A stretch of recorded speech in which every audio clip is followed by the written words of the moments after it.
ಬಾಳು ಮಾಮ ನಾವಾನ ಚಾಂಗ್ ಬಲು. ನಮಸ್ಕಾರ ರೀ ನಮ್ಮೆಲ್ಲ ಬಾಳು ಮಾವನ ಭಕ್ತರಿಗೆ.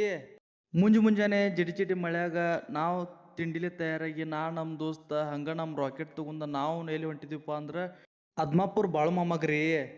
ಹಂಗ ಹೋಗೋ ಮುಂದ್ ದಾರ್ಯಾಗ ನನಗ ನಮ್ಮ ದೋಸ್ತಗ ಚಾ ಕುಡಿಯಂಗ ಅನಿಸ್ತ್ರಿ. ಅದ್ರ ಸಂಬಂಧ ಚಾ ಕುಡಿಲತ್ತೀವಿ ನೋಡ್ರಿ. ಕುಡಿನೋ ಬರ್ರಿ ನೀವು.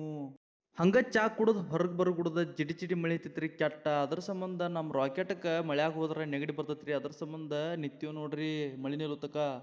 ಅಂತೂ ಇಂತೂ ಮಳಿ ನಿತ್ರಿ. ಅಲ್ಲಿಂದ ನಾವು ಬಾಳುಮಾಮನ ಕಡೆ ನಡೆದೀವಿ ನೋಡ್ರಿ. ಹಂಗ ಹೋಗುವಾಗ ಅದ್ಮಾಪುರದಾಗ ಬಾಳುಮಾಮ ಸ್ಟ್ಯಾಚು ಐತ್ರಿ. ಸ್ಟ್ಯಾಚು ಕೊಟ್ಟು ಕಾಲು ಬಿದ್ದ ಹಂಗ ನಾಷ್ಟಾಕ್ ಫರಾಳ ಮಾಡ್ರಿ. ಅದಕ್ಕೆ ಫರಾಳಟ್ ನಮ್ಮ ದೋಸ್ತ ತಿಂದ ಅಲ್ಲಿಂದ ನಾವು ಎಲ್ಲಿ ನಡೆದೀವಿ ಅಂದ್ರೆ ಬಾಳುಮಾಮನ ಕಡೆ ರೀ. ಅಂತೂ ಇಂತೂ ನಾವು ಬಂದೀವ್ರಿ ಬಾಳುಮಾಮ ಟೆಂಪಲ್ಗೆ. ತೆಂಗಿನಕಾಯಿ ತೊಗೊಂಡ ಹಂಗ ನಮ್ಮ ದೋಸ್ತ ನಂಬರ್ ಇದ್ದು ರೀ. ನಂಬರ್ ಹಚ್ಚಿದೀವ್ರಿ ಲೈನ್ಗ. ಬಾಳುಮಾಮನ ದರ್ಶನ ಮಾಡ್ಕೊಂಡ್ ಆಶೀರ್ವಾದ ತೊಗೊಂಡ್ ನಾವು ಬಂದ್ಬಿಟ್ಟಿವಿ ನೋಡ್ರಿ ಹೊರಗೆ ಬರೋ ಇಲ್ಲಿ ಭಜನಾ ಚಾಲೂ ಮಾಡಿರಿ ನೋಡ್ರಿ. ಇಲ್ಲಿ ಬಾಳುಮಾಮಗ ಬೇಡ್ಕೊಂಡ ಬಂಡಾರ ಹಚ್ಚಿ ಕಾಯಿನ್ ಹಚ್ಚಿ ಅದು ಕಾಯಿನ ಒತ್ತಿ ಹಿಡಿದು ಹಚ್ಕೊಂಡ್ ನಿತ್ರ ಅದೆಲ್ರಿ ನಿತ್ತಂದ್ರೆ ನೀವು ಏನು ಬಿಡ್ಕೊಂಡ್ರಿ ಅದು ಆಗ್ತೈತಿ ಅಂತ ನೋಡ್ರಿ.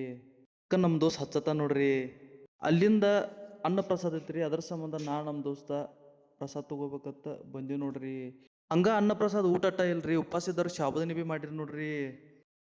ಹಂಗ ಊಟ ಮಾಡ್ಕೊಂಡು ಹೊರಗೆ ಬಂದ ನಮ್ಮ ರಾಕೆಟ್ಗೆ ನೆದ್ರ ಆಯ್ತು ಬಾ ತೆಳಕಿಸಿಂದ. ಅದಕ್ಕೆ ಒಂದು ದಾರ ಕಟ್ಟಿದ್ದು ನೋಡ್ರಿ ಮಸ್ತ್ ಪೈಕಿ. ಅಲ್ಲಿಂದ ನಮ್ಮ ದೋಸ್ತ ಕೂಡಿ ನಮ್ಮ ರಾಕೆಟ್ ತೊಗೊಂಡ ನಾವು ಹೊಂಟಿವಿ ನೋಡ್ರಿ ನಮ್ಮ ಊರ ಕಡೆ. ಮತ್ತು ಹಂಗೆ ಈ ವಿಡಿಯೋ ಇಷ್ಟ ಆದ್ರೆ ಲೈಕ್ ಮಾಡಿರಿ, ಶೇರ್ ಮಾಡಿರಿ, ಮತ್ತು ಹಂಗೆ ಫಾಲೋ ಮಾಡೋದಂತೂ ಮರ್ಯಾಕ ಹೋಗ್ಬೇಡ್ರಿ.